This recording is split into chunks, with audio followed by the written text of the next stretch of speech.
National T V ಚಾನಲ್ನಲ್ಲಿ ಕೂತ್ಕೊಂಡು ಔರಂಗಜೇಬ್ ಹಮಾರೆ ವಲಿ ಹೇ ಅಂತ ಒಬ್ಬ ಮೌಲ್ವಿ ಮಾತಾಡಿದಾಗ ಇನ್ನೊಂದು ಕಡೆ ಅವ್ರಿಗೆ ಹರ್ಟ್ ಆಗತ್ತೆ ರೀ. ಅದಿರಲಿ, ಔರಂಗಜೇಬ್ ಬಗ್ಗೆ ನೀವು ಗಜ್ನಿ ಮೊಹಮ್ಮದ್ ಚರಿತ್ರೆ ಹೇಳುವ ರೀತಿಯಲ್ಲಿ ಔರಂಗಜೇಬ್ ಚರಿತ್ರೆ ಹೇಳೋಕೆ ಸಾಧ್ಯನೇ ಇಲ್ಲ. ಓಕೆ, ಯಾಕೆಂದ್ರೆ ಔರಂಗಜೇಬ್ ಮೇಲೆ ಇರುವಂಥ ಆಪಾದನೆ ನೀವೇ ಹೇಳುವಂಗೆ ಜ್ಞಾನವ್ಯಾಪಿ ಮಸೀದಿ, ಅದು ಬಿಟ್ಟು ಔರಂಗಜೇಬ್ ಮೇಲೆ ಯಾವ ಆಪಾದನೆ ಅಲ್ಲಲ್ಲ. ಮಥುರಾ ಮತ್ತು ಇದರ ಈ ಒಂದು ಇದು ಮಥುರದ್ದು ಬೇರೆ ಹಿಸ್ಟ್ರಿ ಇದೆ. ಈಗ ನೀವು ಜ್ಞಾನವ್ಯಾಪಿ ಮಾತಾಡ್ತಾ ಇದ್ದೀರಾ, ಅದಕ್ಕೆ ನಾನು ಹೇಳ್ತಾ ಇದ್ದೀನಿ ಮಥುರಾ ಒಂದು ಬೇರೆ ಹಿಸ್ಟ್ರಿ. ಅದಲ್ಲದೆ ಎಲ್ಲ, ಯಾಕೆಂದ್ರೆ ಔರಂಗಜೇಬ್ ಒಬ್ಬ ಒಳ್ಳೆಯ ಧರ್ಮಿಷ್ಠನಾಗಿದ್ದ. ನಾನು ಹೇಳ್ತಾ ಇರೋದು ಸ್ಪಷ್ಟವಾಗಿ ಕೇಳಿಸ್ಕೊಳ್ಳಿ. ಧರ್ಮಿಷ್ಠನಾದಂಥ ಒಬ್ಬ ಮುಸಲ್ಮಾನ ಯಾವತ್ತೂ ಒಂದು ದೇವಸ್ಥಾನ ಹೊಡೆಯೋಕೆ ಸಾಧ್ಯನೇ ಇಲ್ಲ.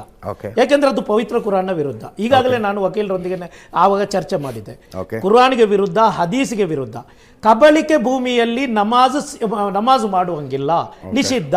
ಸಿಂಧುತ್ವದ ಬಗ್ಗೆ ಚರ್ಚೆ ಇದೆ ವಿನಃ ಇಡೀ ಜಗತ್ತಿನ ಮುಸಲ್ಮಾನರ 4 ಇಮಾಮರುಗಳ ಅಭಿಪ್ರಾಯ ಪ್ರಕಾರ ಕಬಳಿಕೆ ಮಾಡಿದಂತ ಬೇರೆಯವರ ಅನ್ಯರ ಏನು ಜಾಗವನ್ನು ಕಬಳಿಕೆ ಮಾಡಿ ಮಸೀದಿ ಕಟ್ಟಿದರೆ ಅದು ಮಸೀದಿ ಆಗುವುದಿಲ್ಲ. ಅಲ್ಲಿ ನಮಾಜಿನ ನಿಷಿದ್ಧ. ಸಿಂಧುತ್ವದ ಬಗ್ಗೆ ಚರ್ಚೆ ಇದೆ. ನಿಷಿದ್ಧ ಅಂತ ಹೇಳಿದ್ರೇನು, ಶಿಕ್ಷೆ ಇದೆ ಅಂತ ಹೇಳಿ. ಒಬ್ಬ ಔರಂಗಜೇಬ್ ಬಗ್ಗೆ ನಾನು ಕಲಿತಂತ ವಿಚಾರ, ಒಳ್ಳೆ ಧರ್ಮಿಷ್ಠನಾಗಿದ್ರು, ದೇವ ಇದು ಭಕ್ತಿ ಇದ್ದವರು, ಅಲ್ಲಾನ ಭಕ್ತಿ ಇದ್ದಂತ. ನನ್ನ ಬಗ್ಗೆ ನಾನು ಹೇಳುವುದಾದ್ರೆ ನನಗೆ ಅಲ್ಲಾನ ಬೆದರಿಕೆ ಇದೆ. ಯಾಕಂದ್ರೆ ನನಗೆ ನಾಳೆ ಪರಲೋಕದಲ್ಲಿ ಉತ್ತರ ಕೊಟ್ಟು ನಾನು ಅಜಿತ್ಗೆ ಏನಾದರೂ ಅನ್ಯಾಯ ಮಾಡಿದರೆ ಅಲ್ಲ ಕೇಳ್ತಾನೆ ಎಂಬ ಭಯ ನನಗಿದೆ. ಅದು ಔರಂಗಜೇಬ್ಗೂ ಇತ್ತು. ಆದ್ರಿಂದ ಔರಂಗಜೇಬ್ ಇಂಥ ಕೆಲಸ ಮಾಡಲ್ಲ ಎಂಬ ವಿಶ್ವಾಸ ಎಲ್ಲರಿಗೂ ಇದೆ. ನೀವು ಗಜ್ನಿ ಮೊಹಮ್ಮದ್ ವಿಚಾರ ತಗೊಂಡ್ರೆ ಅದು ಬೇರೆ ಚರ್ಚೆ. ಶಫಿ ಸಾದರ್, ಒಂದೇ ನಿಮಿಷ. ಔರಂಗಜೇಬ ಧರ್ಮಿಷ್ಠ ಅಂತ ನೀವು ಹೇಳುವ ಮೂಲಕ ಇಡೀ ಧರ್ಮವನ್ನು ಸ್ಕ್ರೂಟ್ನಿಗೊಳಗಾಗುವಂಗೆ ಮಾಡಿದ್ರಿ.